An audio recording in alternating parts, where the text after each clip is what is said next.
ইউনূস সরকারের সঙ্গে সমঝোতা স্মারক স্বাক্ষরের পর ঢাকায় আনুষ্ঠানিকভাবে কাজ শুরু করেছে জাতিসংঘের মানবাধিকার বিষয়ক হাই কমিশন। সরকার বলছে মানবাধিকার সুরক্ষা এবং জবাবদিহিতা নিশ্চিত করতেই এই উদ্যোগ নেওয়া হয়েছে। কিন্তু এই উদ্যোগের পক্ষে যত মত এসেছে, বিপক্ষেও মত কিন্তু কম আসেনি। বিশেষ করে ধর্মভিত্তিক রাজনৈতিক দলগুলো তো সরকারের এই সিদ্ধান্ত মানতেই পারছে না। তাদের প্রধান আশঙ্কা সংস্থাটি এমন সব কাজ করবে যা দেশের ধর্মীয় অনুভূতিতে আঘাত হানতে পারে। বিশেষভাবে তারা সমকামী অধিকার প্রসঙ্গ তুলে বলছে, এই ধরনের উদ্যোগ বাংলাদেশের সামাজিক কাঠামোতে আঘাত করবে।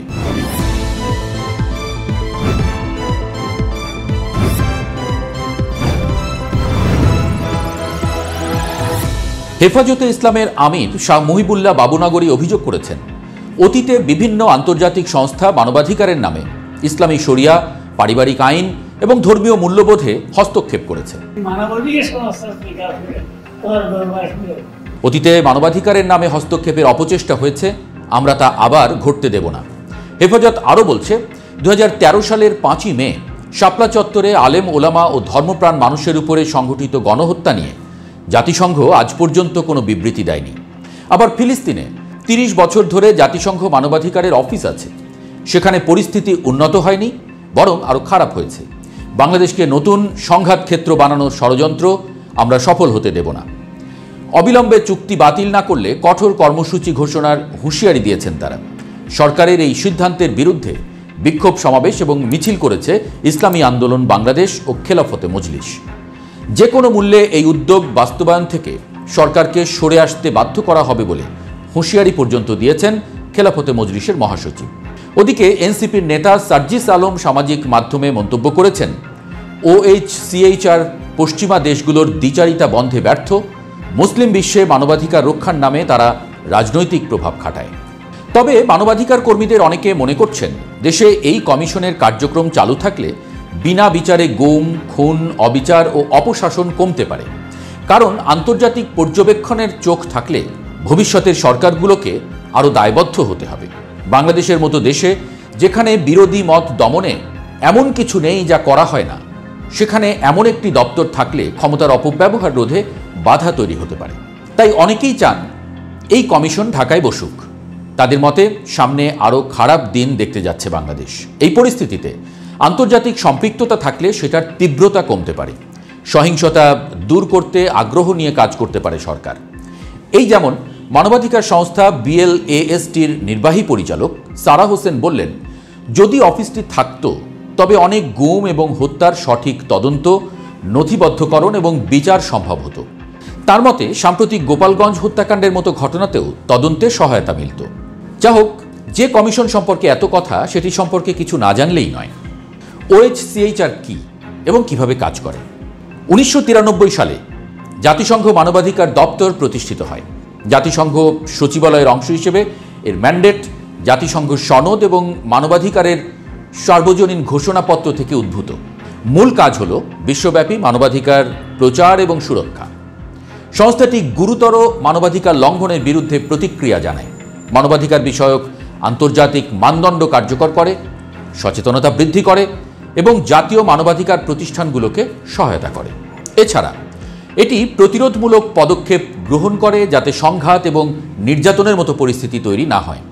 সদস্য রাষ্ট্রগুলোকে আন্তর্জাতিক মানবাধিকার চুক্তি অনুমোদন এবং বাস্তবায়নে উৎসাহিত করা এবং মানবাধিকারকে জাতিসংঘের সব কাজে অন্তর্ভুক্ত করা OHCHR এর ম্যান্ডেটের অংশ। সংস্থার সদর দপ্তর সুইজারল্যান্ডের জেনেভায়, আর নিউ ইয়র্কে আছে নীতি নির্ধারণী কার্যক্রম সমর্থনকারী অফিস। এছাড়া আঞ্চলিক অফিস আছে Bangkok, Beirut, Pretoria, Addis আবাবা, Santiago দে চিলি, সুভা ও ব্রাসেলসে।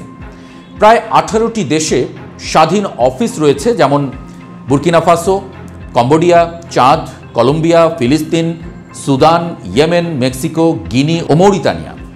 সংঘাতপূর্ণ দেশগুলোতে যেমন আফগানিস্তান, দক্ষিণ সুদান এবং লিবিয়ায় OHCHR জাতিসংঘ শান্তি মিশনের অংশ হিসেবে কাজ করে। এছাড়া তাদের আরও 2টি অফিস আছে, একটি দক্ষিণ কোরিয়ায়, অন্যটি ইউক্রেনে। এই অফিসগুলোর বেশিরভাগই আফ্রিকা এবং লাতিন আমেরিকায়, যেখানে মানবাধিকার পরিস্থিতি নিয়ে দীর্ঘদিন ধরেই উদ্বেগ রয়েছে। বাকিগুলোর প্রায় সবই এশিয়ায়, বিশেষ করে মধ্যপ্রাচ্যেও। তো যেসব দেশে এসব অফিস, সেসব দেশের পরিস্থিতি কেমন? তথ্য বলছে OHCHR এর অফিস থাকা অনেক দেশেই মানবাধিকার পরিস্থিতি স্থিতিশীল হয়নি। কলম্বিয়ায় শান্তি চুক্তি সত্ত্বেও সহিংসতা ও গুমের ঘটনা নিয়মিত ঘটে। ফিলিস্তিনে দখলদারিত্ব, বোমা হামলা ও হত্যাযজ্ঞ অব্যাহত। গাজা তো হাতছাড়াই হতে চলেছে। ইয়েমেনে যুদ্ধ, দুর্ভিক্ষ ও মানবাধিকার সংকট আরও গভীর। সুদানে অন্তর্দ্বন্দ্ব এবং সেনাগোষ্ঠী সংঘাত অব্যাহত আছে। ইউক্রেনের অবস্থাও ভালো না। গিনিতে রাজনৈতিক দমনপীড়ন এবং সহিংসতা বিদ্যমান। আফগানিস্তান, দক্ষিণ সুদান এবং লিবিয়ার মতো দেশে শান্তি মিশনের অংশ হিসেবে উপস্থিতি থাকলেও বড় ধরনের ইতিবাচক পরিবর্তন এখনও আসেনি। এই তথ্যগুলো সমালোচকদের পক্ষকেই রসদ যোগাচ্ছে আদতে। তাদের যুক্তি, অধিকাংশ দেশেই দীর্ঘদিন ধরে উপস্থিত থাকা সত্ত্বেও OHCHR বাস্তব পরিবর্তন আনতে ব্যর্থ হয়েছে। ফলে প্রশ্ন জাগছে, ঢাকায় দপ্তর চালু হলেও কি বাংলাদেশে কাঙ্ক্ষিত পরিবর্তন আসবে? বাংলাদেশে কেন এত বিতর্ক? বাংলাদেশে দপ্তর চালুর পেছনে প্রধান আপত্তিগুলো হলো ধর্মীয় ও সাংস্কৃতিক হস্তক্ষেপের আশঙ্কা, সার্বভৌমত্ব ক্ষুণ্ণ হওয়ার ভয় এবং আন্তর্জাতিক সম্প্রদায়ের রাজনৈতিক চাপ বাড়ার শঙ্কা। ধর্মভিত্তিক গোষ্ঠীগুলো বিশেষভাবে সমকামী অধিকার প্রসঙ্গ সামনে টেনে বলছে এই দপ্তর ধর্মীয় অনুভূতিতে আঘাত করবে।